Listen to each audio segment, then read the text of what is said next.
100 unarmed men or the gorilla? There's no chance 100 men. I don't care if you put the strongest men in the world. It'll What if be. it's 100 Mike Tysons? Oh, I don't know then. Prime Mike Tyson. Things come up all the time on the internet. I mean, I think the classic one is 100 duck-sized horses or one horse-sized duck.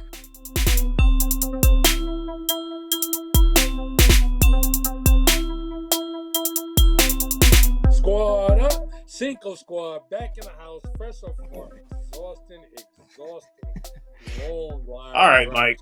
All right, Mike. Mike wants to box you. Every time you say that, you say squat up, and he wants to box you, Trey. Yeah, I'm sorry. I have a hearing problem. I hear square up. It's my fault.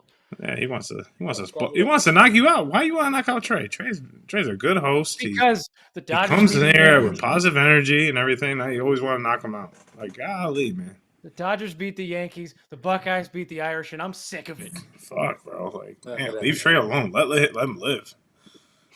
John, speaking of squabbling, the most important question of the week: 100 unarmed men or the gorilla? I knew you were gonna ask that. I'm so glad you asked that. There's no chance. It's gonna be the one gorilla. Like, there's no chance 100 men. I don't care if you put the strongest men in the world. They were saying, like, what was it, Thorne B. Johnson or whatever his name is? Like, all these strong men. No, I'm sorry. Like, does everyone know what a silverback gorilla can do to, like, just a person compared to, like, 100? Like, he'll just run right through it. Just be like one swipe, 10 swipes of 100. And what if it's 100 Mike Tysons? Oh, I don't know then. Prime Mike Tyson, not of course 60 Mike Tyson. I'm talking. No, I'm sorry, but the silverback gorilla. This is a dumbass. I don't even know what started this whole thing, but this is a dumbass statement. Not from you. I'm just saying whoever created it. Basically, like, it's like, what made you think of like, I don't even think a million could take out 100,000 gorillas. Like, I don't care like what you're talking about. A million people. Like, it's the gorilla 100%. I don't think people realize how strong a gorilla is, that he could just take everybody out. Well, it goes with, like, things come up all the time on the internet. I mean, I think the classic one is 100 duck-sized horses or one horse-sized duck. I've never heard of that, but yeah. Well, this is the third time the gorilla ones came up. It just blew up. I see it everywhere now. Yeah. It came up originally in 2020 during COVID, kind of blew up, but not 100%.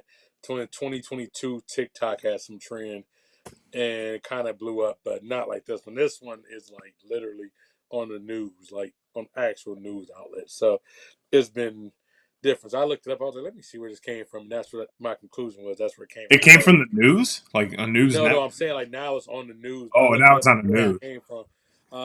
Yeah, it was some guy in a Reddit forum in 2020 was just bored, brought it up. Because we all were bored. We were all sitting in the house. Yeah, nothing else to do.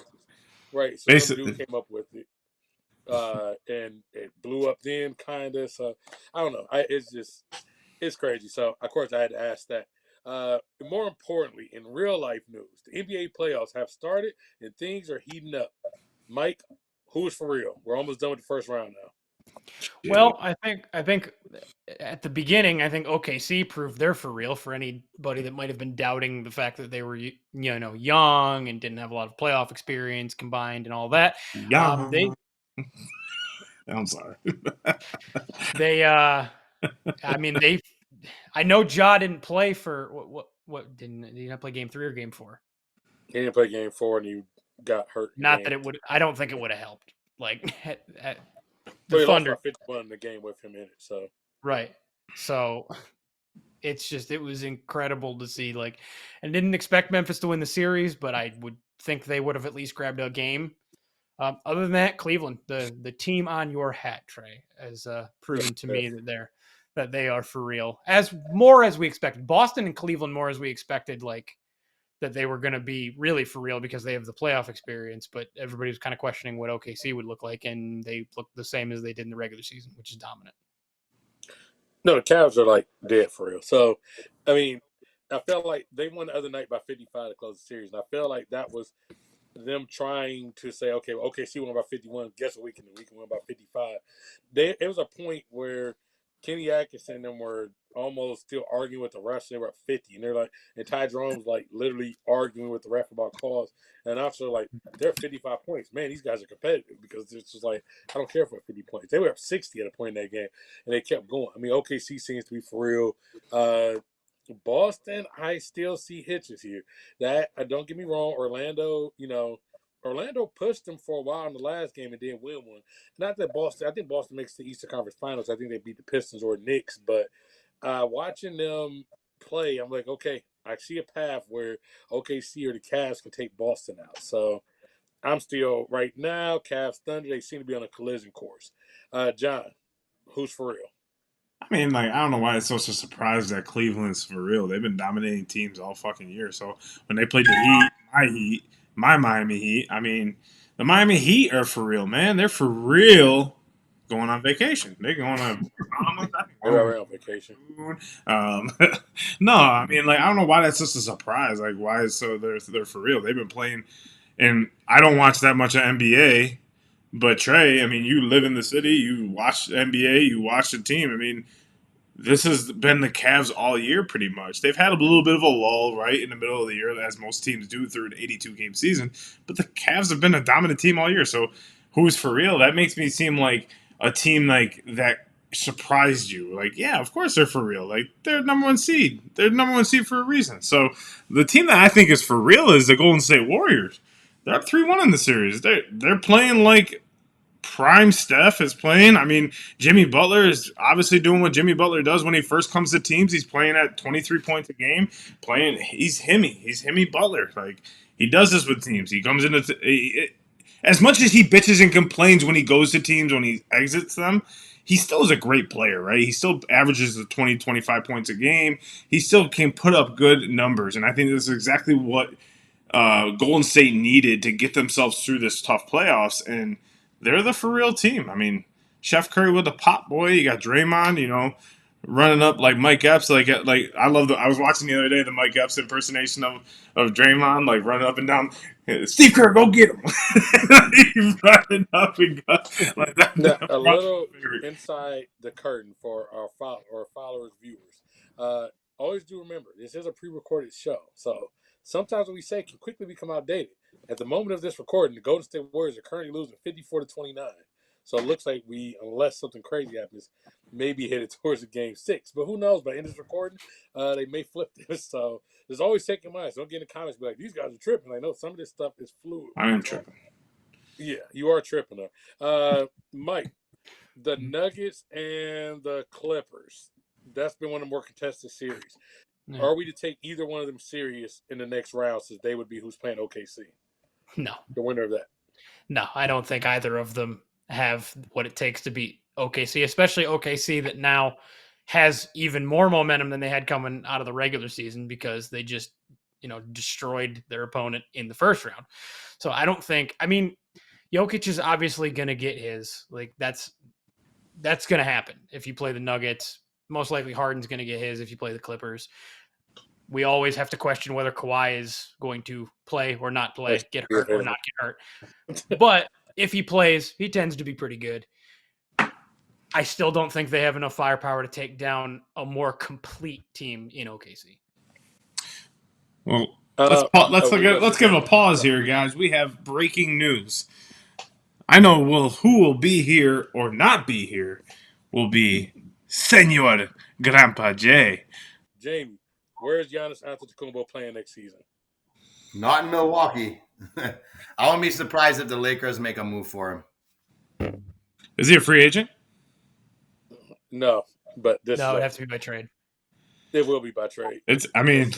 I could see, honestly, what opens up next year, right? I think, does Golden State have the capacity to trade for him, make trades? No.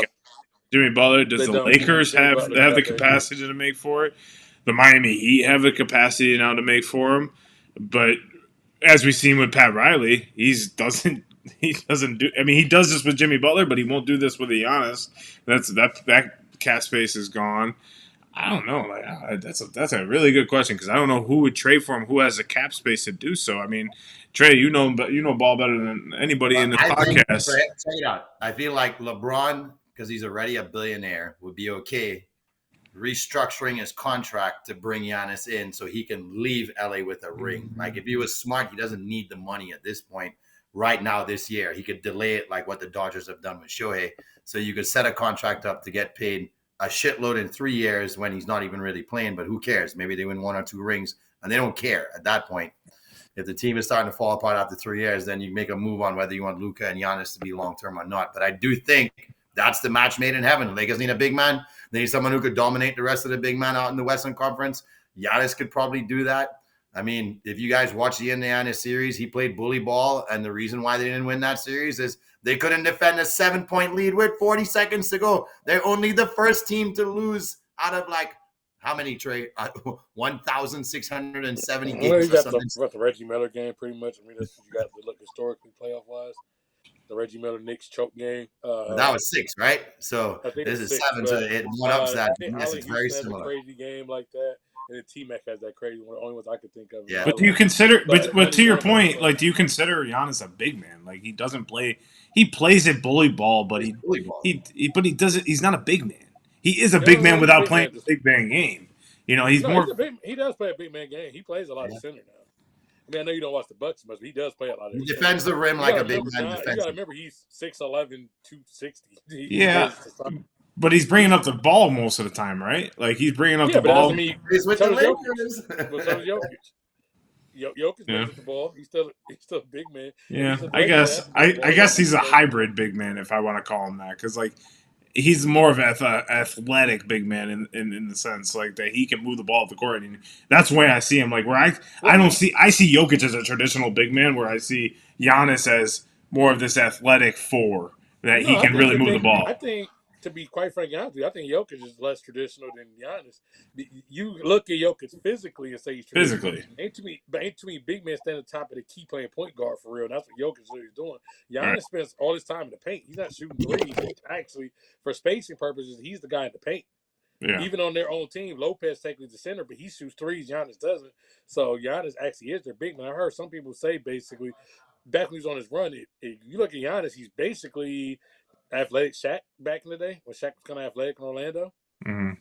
Yeah, I guess I see that. I mean, I guess I'm looking at the physical features instead of the game more. Where like it makes sense. I mean, we always say Jokic has a really good eye for the court and can really pass the ball, move the ball around the court. So, I guess that's where I'm seeing a lot of Giannis is like his younger days where he's moving the ball up the court, like going court to court, end to end, and playing a really solid, I guess 3 or 4 position than a 5.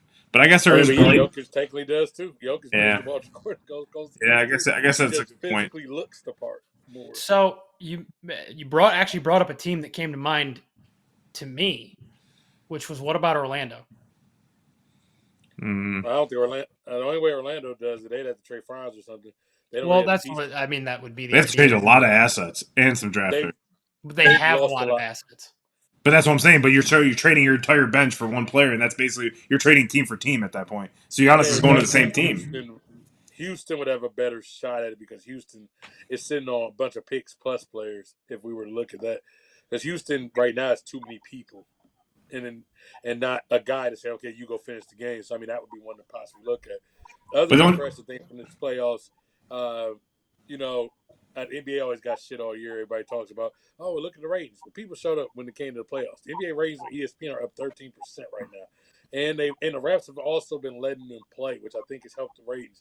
It's gotten a lot more physical.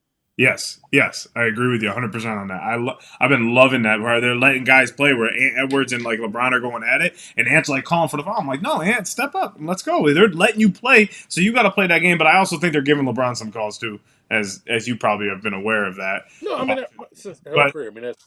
But like, Ant got calls too. I mean, the last play in the last game, they got an angle. We didn't even see that angle. The one where they call a foul on LeBron, nobody's ever even seen that angle, the overhead. And they're like, oh, this is a foul. Right. I was like, I've never seen that camera angle. I watch basketball every night. Where is that camera? That's on that's on the scoreboard. No, bro, that scoreboard ain't that big. The scoreboard was underneath the backboard. It's a drone. You could probably see more of who's out of bounds. They never use it. I meant to ask you about that too. How about like where is that camera? Because it's definitely not in the jumbotron. Because the jumbotron's too far back. Like there's It's no on the way. scoreboard. But how though? Like the angle is straight above. It was the angle was straight above.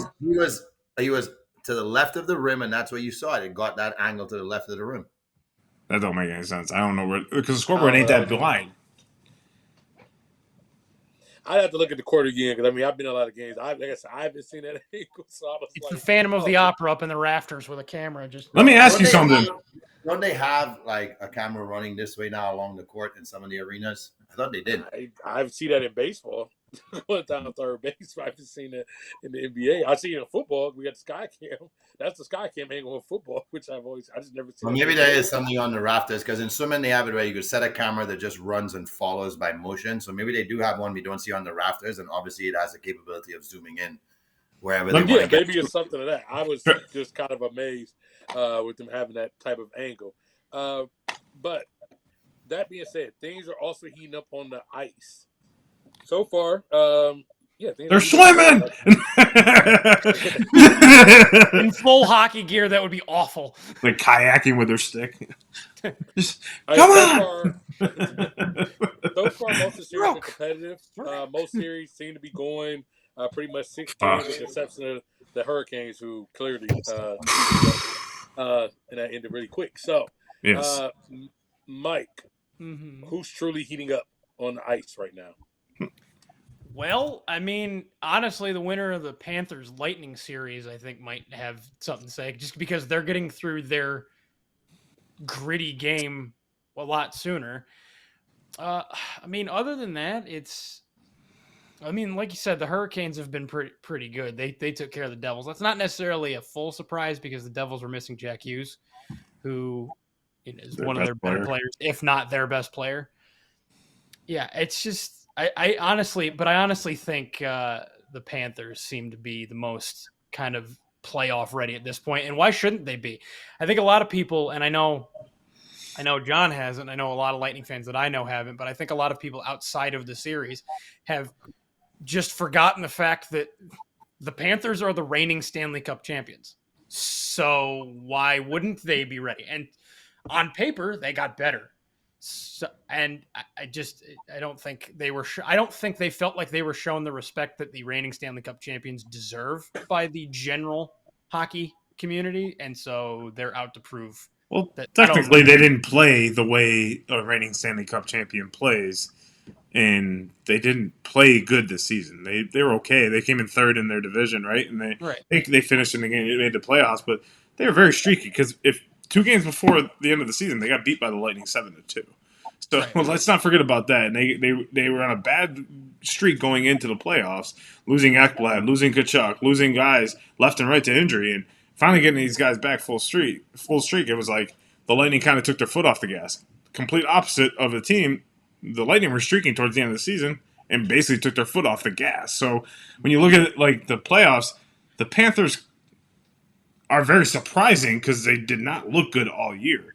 Watched a lot of their games this year. Happened to be in South Florida. Happened to be in Central Florida now. They've not really performed to the Stanley Cup champion way. Like you see the Lightning played a few years ago. The Avalanche come back a year prior, right? So we're looking at teams. It is a surprise to see the Panthers playing at a very high level right now and playing gritty hockey. I mean, they're outmanning the Lightning right now. I mean, I personally like to take, who's heating up right now. Even though they lost, I mean, Toronto still looks pretty freaking good. Now they have the what's it called? The goat on their back or something on the chip on their shoulder that, they just lost last night, and it's now a 3-2 series. You're talking about the monkey on their back. Monkey on their back, thank you.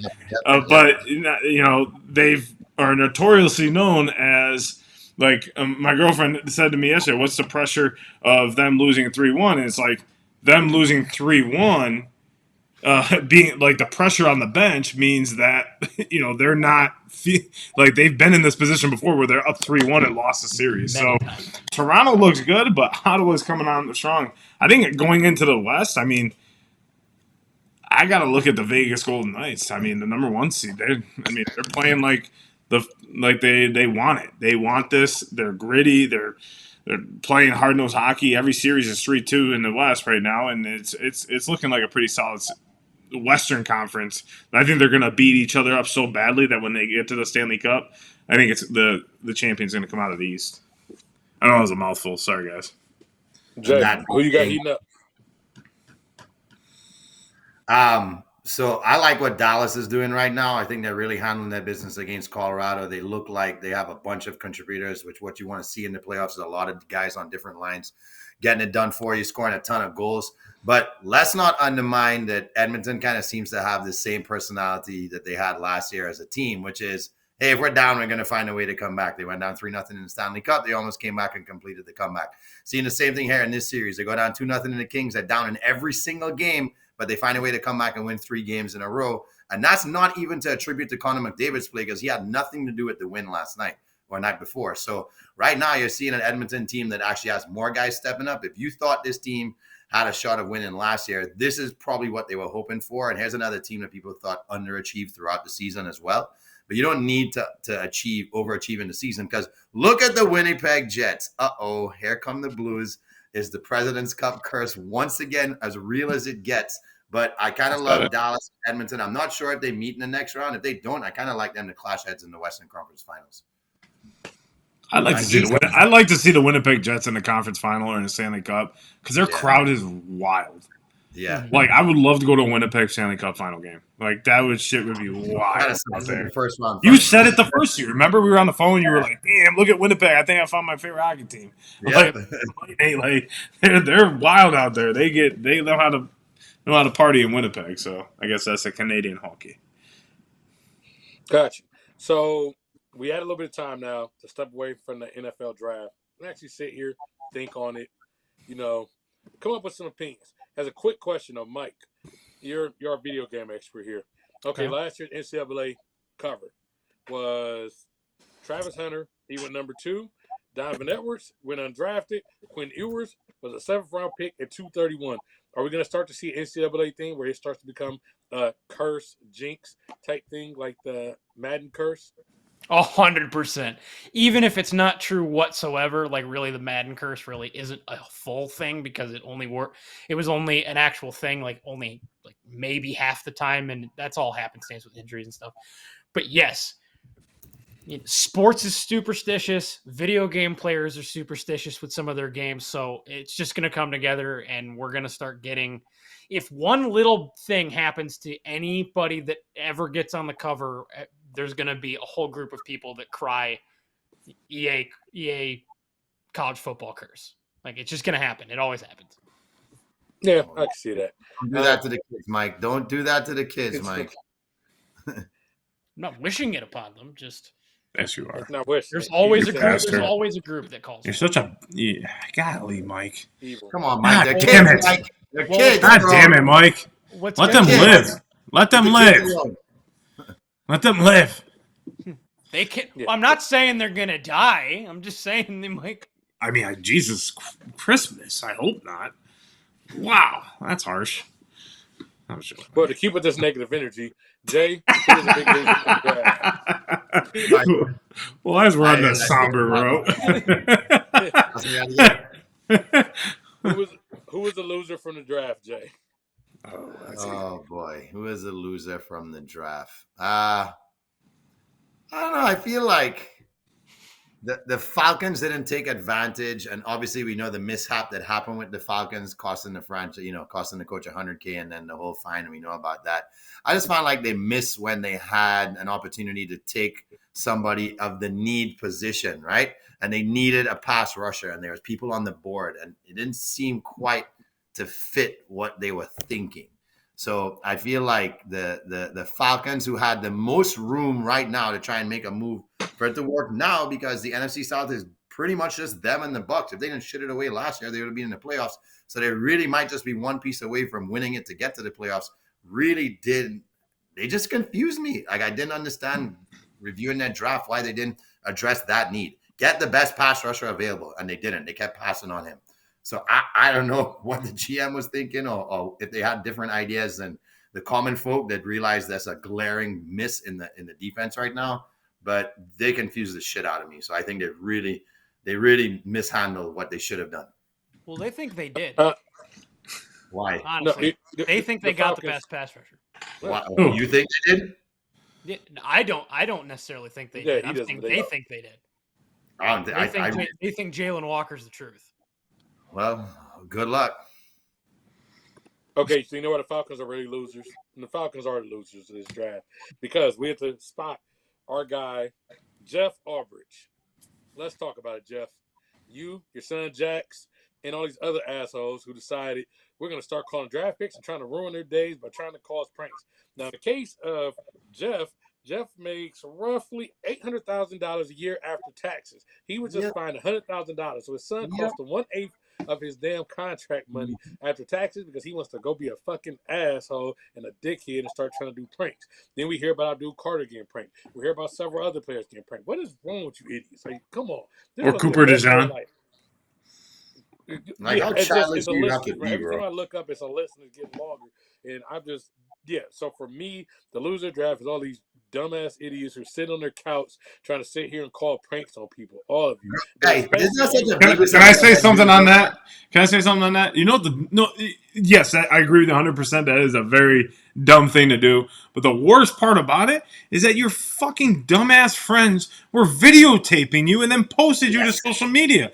Like, how stupid could you be? You're already dumb by doing it. Now you just set the limit at dumb. And it's like, you costed your family $100,000 because you decided I'm going to go to my dad's office, go through his files and find his dad. And everyone's like, oh, his dad should have hid his files. His dad was in his locked house, in his office, in his drawer. Now, granted, maybe that should have been on him. Maybe that should have been in a locked drawer. I don't know. No, but the man is man's a man. 21 years old. He's 21 Leave years your old. He's a man. alone. This ain't At that age, you don't go playing in your dad's work stuff. Come on, that's something you do at 6 years old. Even at 18, you should know as a man. Like, it don't. I mean, I agree with you 100%. Okay, you don't know better. He's 21 years old. He's legally able to go buy. He's 15. Go participate in the military. Mikey, isn't that a real Beavis and Butthead moment? It's like, Beavis, let's make a phone call, Beavis.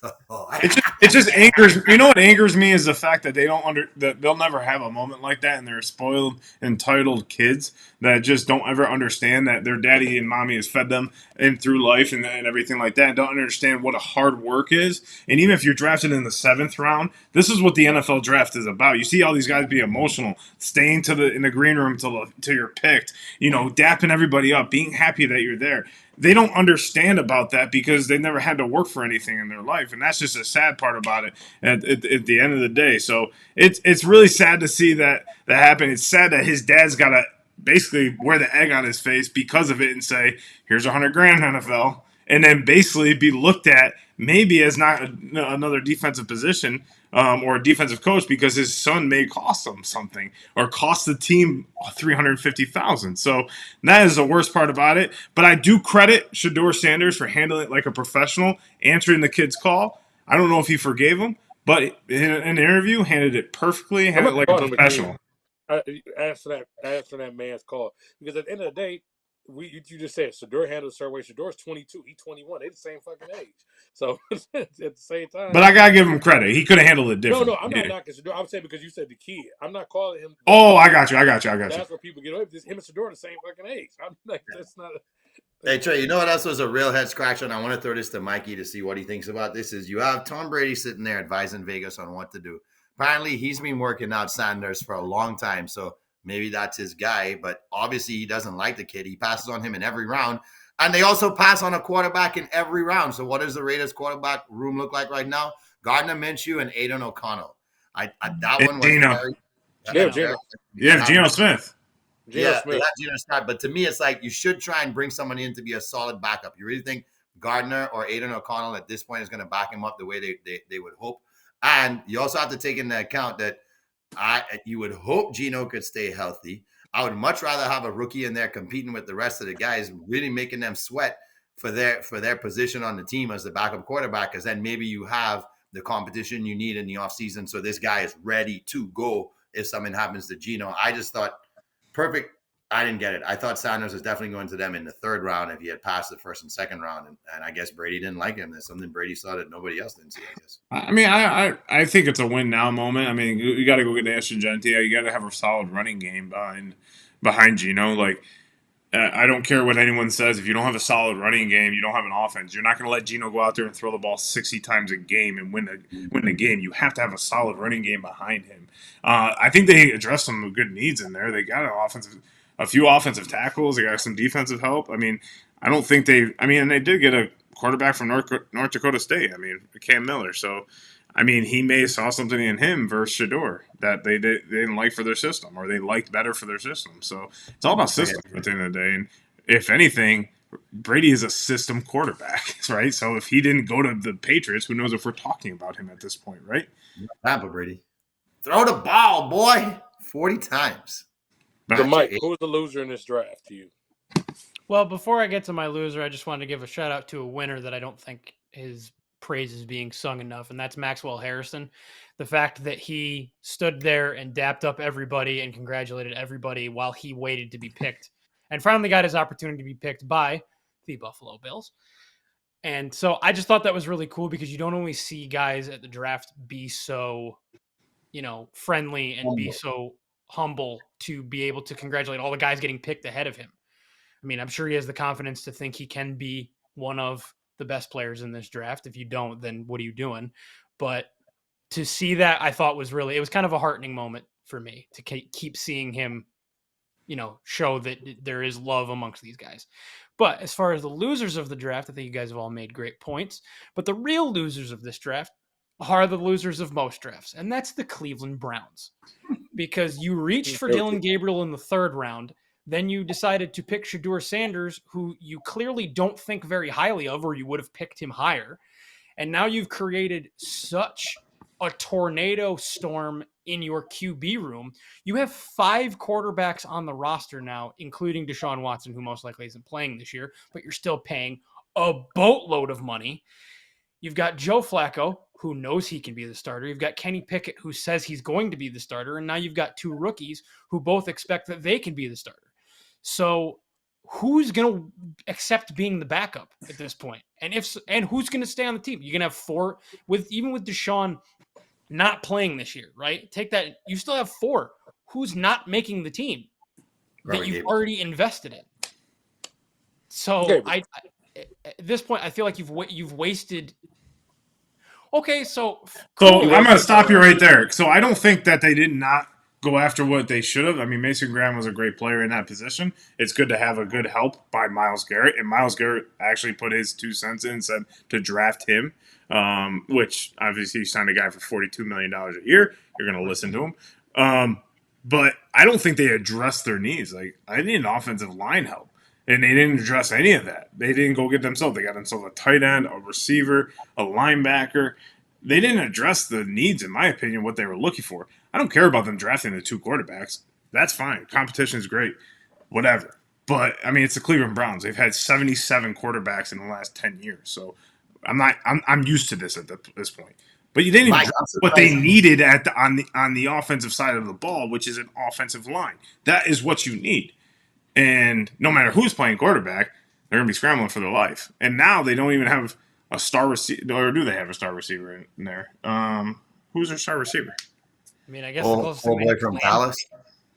Who? Technically, I mean, Njoku, unless you want to count Jerry Jeudy. And Njoku was kind of the one. I mean, Jerry Jeudy come on last year, though, for them. I mean, Jerry did it. Yeah, I said Jerry Judy's technically the one that just. He did come on last year for him. So, I mean, who knows? I mean, I don't mind them drafting 2 quarterbacks because as the Cleveland Browns, as we all know, they can't figure out their quarterback position in the last fucking 20 years. So it's not really a surprise. No, I'm surprised you didn't start off by saying they totally fucked up by just saying, all right, Travis, we don't want you. Like, potential generation. Well, I mean, there's that, yeah. Like, that can be too. Yeah. Jay, the 26th of the 32 players selected in the first round came out of either the SEC or Big Ten. Is there something other conferences can do to look respectable and catch up? Because clearly those 2 conferences are way ahead if you're drafting at that rate in the first round. Cash rules everything around me, cream. If they don't get the money and the dollar bills, they're not getting the first round draft picks. So They cannot keep up. They cannot keep up with the boosters and what these networks have managed to negotiate and the amount of money these boosters are willing to invest. I mean, come on, you add Texas to the SEC. That's almost an unlimited freaking bankroll for them to get what they want when they want. So, and the Big Ten got, I mean, USC and UCLA money seem to be long and strong too. So you just add schools in there that don't mind spending, and we see like the ACC is being thin on that level, other than Florida State when they used to be sneaker U back in the day. So no, they can't catch up. This is going to be a trend. It's going to be 80% of the that's it. Yep. Yeah, there's a lot. It's going to start separating. Unfortunately, first round draft picks are great. Like our top picks are great, but I mean, we all know it don't matter when you're picked. It just depends on what you show up to camp with and how you show up when you get your moment. And that's the way I see it. So I don't care when they get picked, show up. It's all that matters. Like, oh, this is disrespect. I didn't get picked in the top 5. Yeah, I know that's money difference, right, for a lot of these guys. But I mean, show up. Show up when your number's called. Look at Brock Purdy. I mean, look at all the greats that have come out of the 5th or 6th round.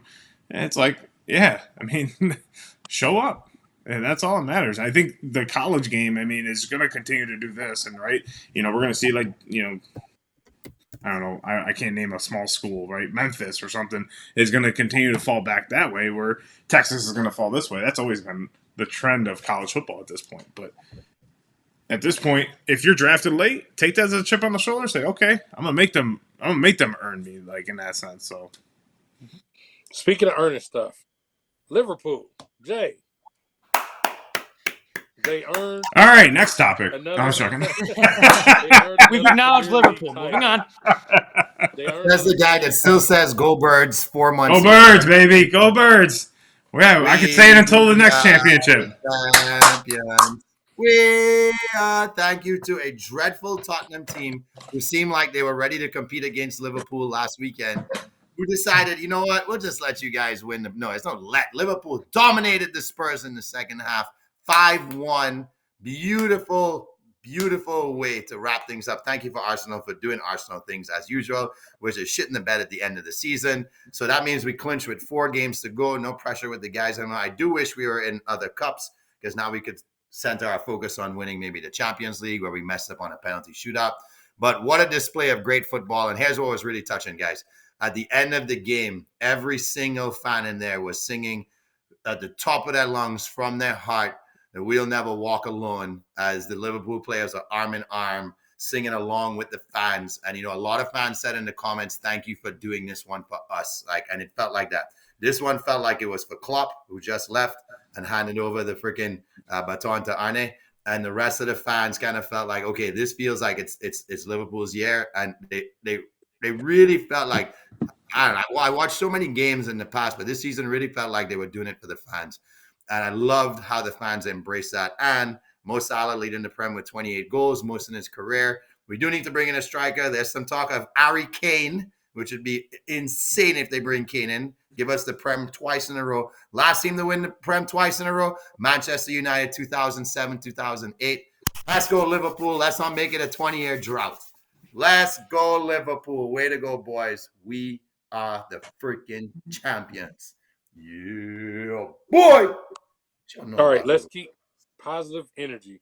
Mike, your Yankees, they've always been winners. You said there was something on your mind historically about your Yankees.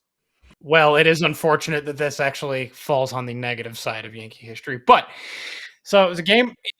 It was a game in 1959 between the White Sox and Yankees, and on the mound was Hall of Famer, Yankee great Whitey Ford.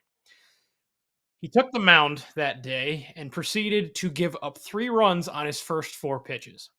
So Louis Aparicio started out with a bunt single. Nellie Fox followed that with a double down the left field line, so second and third. Minnie Minoso, recently made a Hall of Famer, deservedly so, was hit by a curveball on the kneecap, loading the bases. Then a young Ted Kluszewski came up and proceeded to hit the 4th pitch of the inning off of the right field fence for a 3-run double. Now, Yankees manager at the time was Casey Stengel. He goes out to visit Ford on the mound, and catcher Yogi Berra goes out to join them. Stengel, once they got to the mound, turned to Yogi and said, "Does Ford have anything tonight?" To which Yogi replied, "I don't know. I haven't caught a ball yet." And that was Mike's line, presented to you by the New York Giants. Mike, you gotta start getting like Mad Dog with these old school baseball facts. And then Yogi went up to the mound. And then Yogi was like, "I don't even know what you're trying to say right now. But I haven't caught a ball all night." If I go Mad Dog, as you just exhibited, no one would be able to understand me about halfway through. That's okay. It works for Mad Dog. It works for It still gets views. And Mad Dog's on, one of the most acclaimed TV shows on America right now. So you never know. Which one? Pat McAfee? I didn't say the most acclaimed. I said one of the most. I wouldn't call First Take one of the most acclaimed, but you're right. High heat on MLB Network. Also, make sure y'all check out Stephen A. Smith in General Hospital. Terrible scene. It's going viral right now with him trying to shoot some doctor. It's an awful scene. If y'all ain't see it, make sure y'all go check that out. Not as bad as him walking into arenas, giving the Michael Jordan finger up thing like he earned his stripes. Yeah, like he came to play. Sit down. Just get to your $10,000 seat and sit down. Right, that's for free. Maybe not. He gets media credentials. I mean, he's just the ESPN. He gets media credentials and walks right in. So he walks. That's the funny part. Is like he walks in like where all the media walks. So everyone says he gets his NBA walk. Yeah, but it's funny though because like that's where media walks, and it's the same way the players walk. Like if Mike and I were to walk through the tunnel, that's the same place, and it's just like the cameras are always on him. So it's just funny how the people are like, "Oh well, yeah, well you got media credentials, dude." Walking in like Joe Cool. All right, John. Let's take a walk over to the dock. What have you observed this season? What was it? You cut out. Sorry, what was that? I said, let's take a walk over to the diamond. What have you observed so far, good or bad, this season? Basically a month into the Major League Baseball season. Yeah, I think the good part about baseball's back, right? The bad part is the fans. Like, fans are overreacting, as they do in normal sports. I think most people are overreacting, Mike including, overreacting all the time. And I've been overreacting about feel that, like, ultimately. Sorry, my Lightning just scored. Sorry, that's a total pause. They just scored, tied the game. Let's go. But what I've seen like differently in baseball this year is there's just been a lot of like emphasis more on the home run ball, and that's always good. I mean, people love the home run ball. I mean, that's why like the greatest era, in my opinion, is the steroid era. I mean, that's going to be. Like, give them back to steroids. If they want to take it, I want to see them juiced. I want to see the balls just, like, soaring out at 600 feet. Let's go. Let's bring it back. Like, but I think people just need to calm down. Like, we're a month in. It's 162 games. I had a couple of people text me saying, you know, I can't believe this guy's slumping. I can't believe this guy's doing this. It's like, dude, it's a month. Like we were talking, Mike and I were talking about it, and Mike's like said earlier, and he knows he said it, and he's like, Devin Williams needs to figure it out with the Yankees, and I'm like, yeah, but it's a month in, right? So we're not in August right now. So when it comes to like August, yeah, we figured it out. And you're 6 months into the season, okay, now you need to figure it out at this point. Where a month in, okay, yeah, you got to kind of put your mechanics together, go back into the relief role, get yourself some help in that sense. And I know that's where he was coming from, but it's just a lot of people are like overreacting a lot of the times when it comes to this. And it's like, it's a long season. Relax. Like, you can't just like look at Aaron Judge. Last year in April, he batted, I think, 99 or 120 or something around that. Finished the season as MVP. Relax. It's not about how you start. It's not about how you finish. And you should know that as a Dodgers fan. The Dodgers did not start the season off great last year. Ended it pretty well, right? So, yeah, that's what matters the most. So, no matter what, chicks dig the long ball. And the Yankees are doing historic things to start the season. And that has to be exciting as a Yankees fan. It is. Jay, just hope we can do it in October is the thing. Jay, question for you. Mike Trout, again, yanked because of precautionary issues with his knee. Here we go again. Is Mike Trout the Kawhi Leonard of baseball? Jay. 1,000,000%. 1,000,000%. He will be, well, at least Kawhi finished off multiple seasons in his rookie year on winning teams. Trout was never able to do that. But I think Trout has hit a point right now where I don't even think he's the damn. No, in fact, you know what? He's the damn Bill Walton. He's just like Bill Walton. You'll just never know because injuries ended his career way too early. He could have done historical things, and we'll never know. Yeah, I think, and I know we're not. I know we're kind of bouncing to the next topic, but I think putting the Kawhi comparison, it's not like I don't think Kawhi wants to be hurt either, but Kawhi got kind of drafted to a great situation where Mike Trout got drafted to kind of a shit situation in LA. Like there was never they just never been good, and they've never had an opportunity, even when they've had Shohei. So it's tough. But my bad, Trey. Mike Trout could have been drafted to a great situation, but Yeah, we won a World Series because of it. Yeah, Philadelphia. Mike, our resident baseball expert. What have you observed, good or bad, from this season, a month in? Well, so yeah, there's some guys that you expected to start off hotter than they did, but it is a long. I agree, it is a long season, 162 games. You hope that more that they're in form in August, September, and obviously October if your team makes it.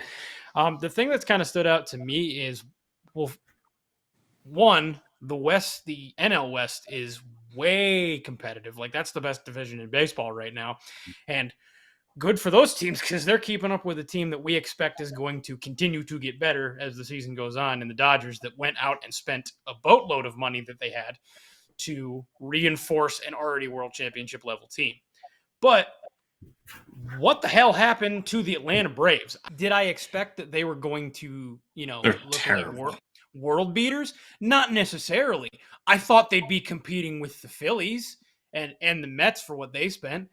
But they're awful. And I know part of the problem is that Ronald Acuna's hurt again. Spencer Strider's hurt again. So those your top pitcher and your top hitter both out of the lineup. And it just seems like losing those two guys has completely cratered the whole team. And they're on paper, they should be a good team. Like they should be competing, at least in that division, if not across the whole league. But they are just god awful, and I can't believe that they can. I know, we'll take everything with a grain of salt, right? This, of course. Right. We'll see how they are for the rest of the year. But a month in, if this is the trend, if this is what this team is going to look like, they're going to be terrible. Mike, Jay, surprised that Detroit has the best record in the AL right now. Any surprise there?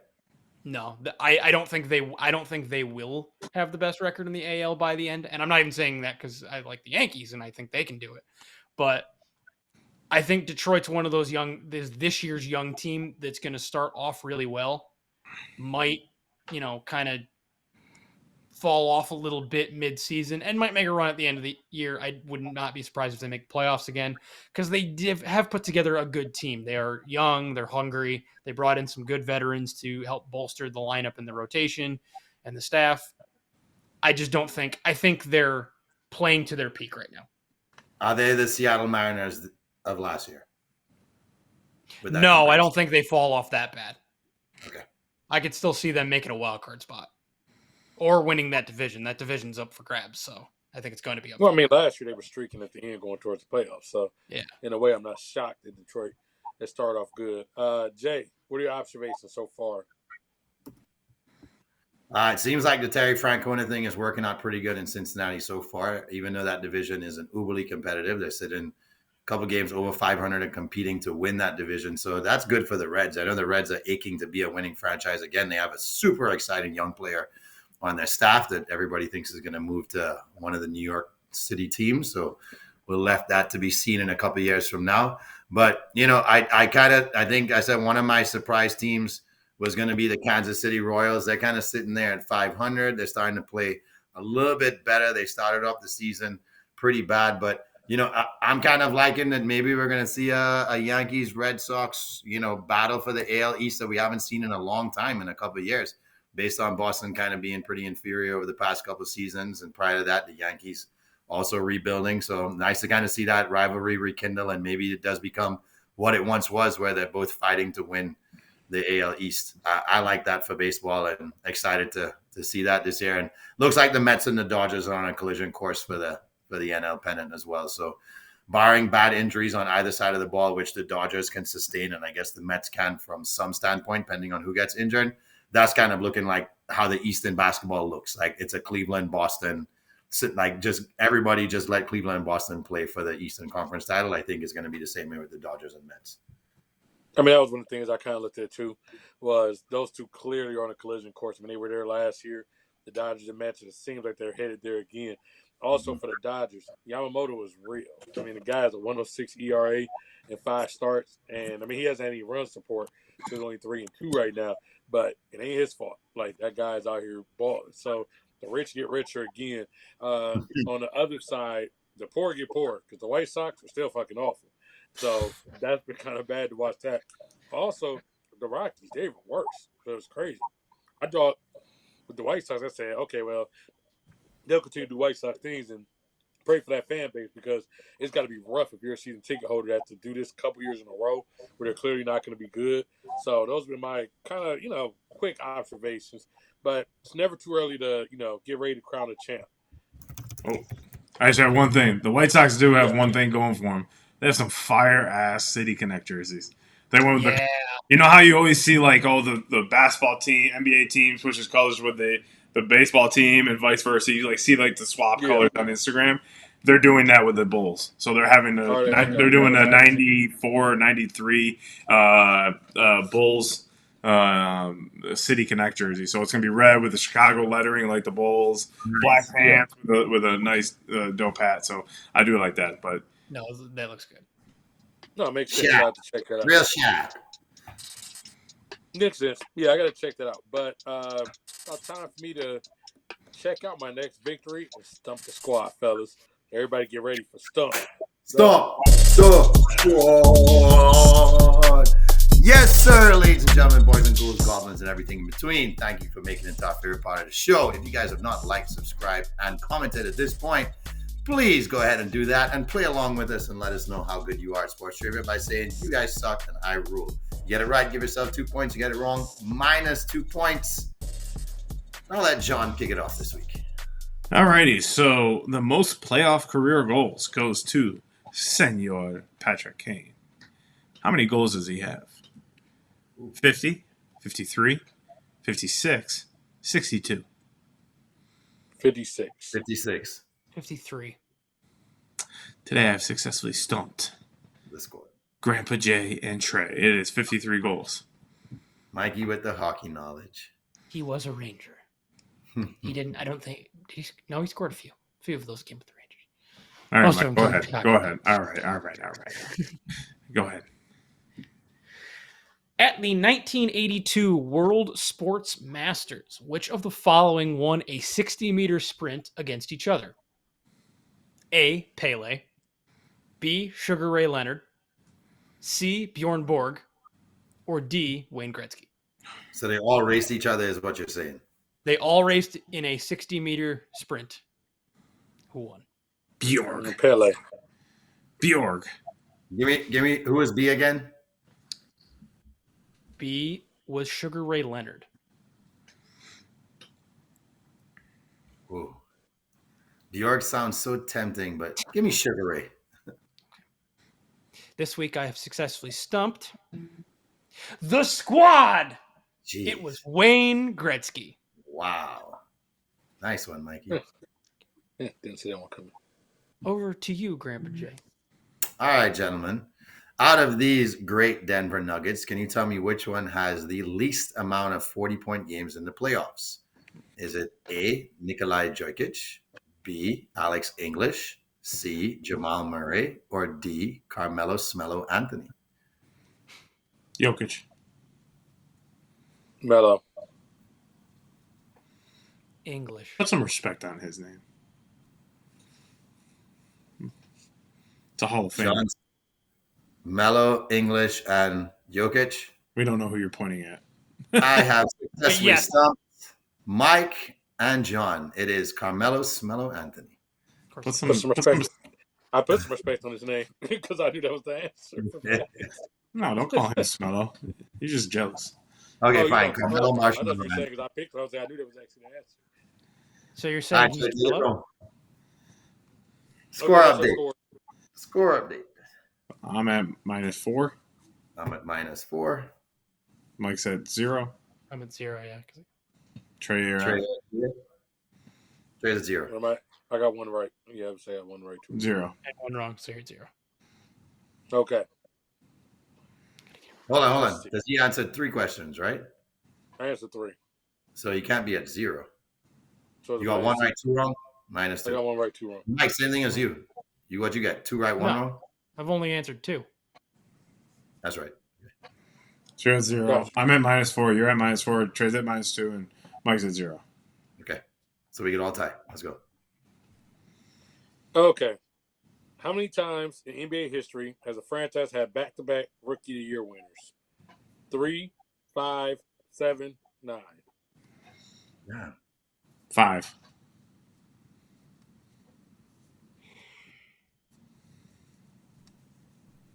Screw it. 7. I don't think it happens much. So 3. Okay. So today I have successfully stumped Mike and Jay. The answer is 5. Cinco. So John and Trey tied, And me. and you tied. All right, tiebreaker time it is. Okay. Closest to the pin.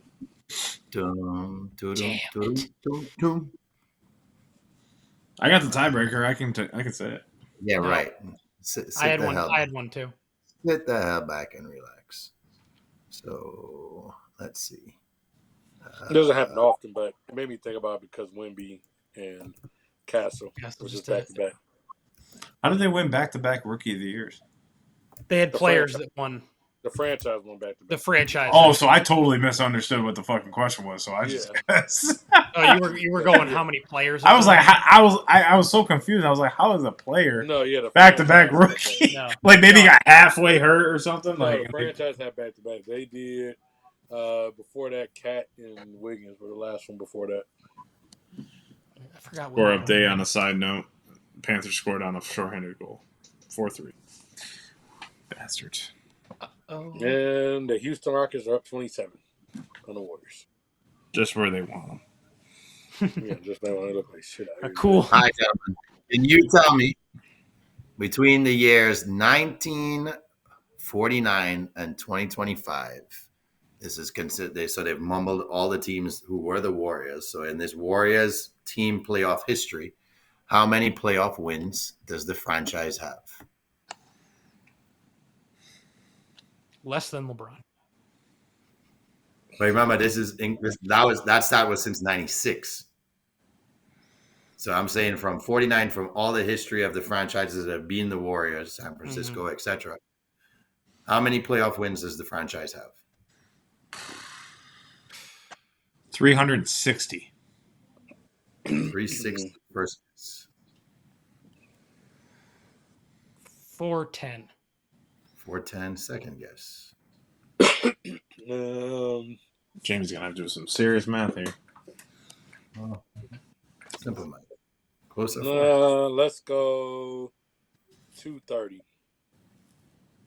John, your number was? 360. The winner this week is John. The correct amount is 304 wins. Oh yeah. Yeah, after I gave my answer, I realized I'm like, shit, all the Wilt I'm wins. are surprised gonna you be didn't try to rolling. price it right, John, and go like 310 or 315, and then I thought you were going No, to I price always it. try to play fair. Y'all always do that when it's tiebreaker. I try to actually. Yeah, price is right's the way to go. You know, No, Stupid way to go. No, because that ain't right. Because then that just makes all of us just sit here and try not to answer first and say, "Well, I'll just wait." All right, Mike. All All right, Mike. What's the scoreboard? All right, so that puts. Let's see. That puts the scoreboard at. I believe Jay has 4. I have 3. You have. I gotta check it actually. It's been a minute since we did that. John, you won one or twice already, I think. Yeah. Not in this round. I haven't. Yes, you have. I definitely haven't. I know I haven't won at all. I've been terrible at Something Squad. I think that is John's first win. Hold on. I know it's my first one. Very easy to count from 0. 1. It's y'all that you got to count. That's not how you spell football. Taking forever. They had spell check wrong. It's I'm sorry, it football. doesn't say American before it. No, it's FUTBOL. Can you find a result, Mike? Okay. So Football. Yes, I got it. Okay, so scoreboard update. Grandpa Jay and I are tied at 3 wins. Trey has 2. John has 1. Why are you trying to steal a win from me, Mikey? Why are you trying to steal a win from me, Mikey? I Let's didn't. go. I said you had. I said Let's you had. go. Faith. Did I move It's ahead? game time, baby. That's right. Diesel's back, baby. Let's go. Diesel's back. All right, got you. So this Don't- week's don't call episode it a winner comeback. is John as he tries to work his way back in battle. As we keep working our way back in battle, there will be a lot more content coming. There's going to be a lot of battles going on between the NHL, the NBA, the playoffs are heating up. Definitely will be on live with a lot of content. John has some more golf content coming. Baseball's heating up. We've been leaning a lot more into the wrestling world lately.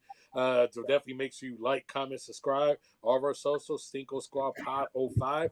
You know, I always say it all the time. Yes, we do talk back. So if you think we're idiots, you think our predictions are wrong, go ahead, chime in. But also make sure you chime in when you were wrong, too. Don't just hit us up when we were wrong. We want to hear about you being wrong, too. But definitely make sure y'all lock in with us. Same time, same place next week. Cinco Squad, out.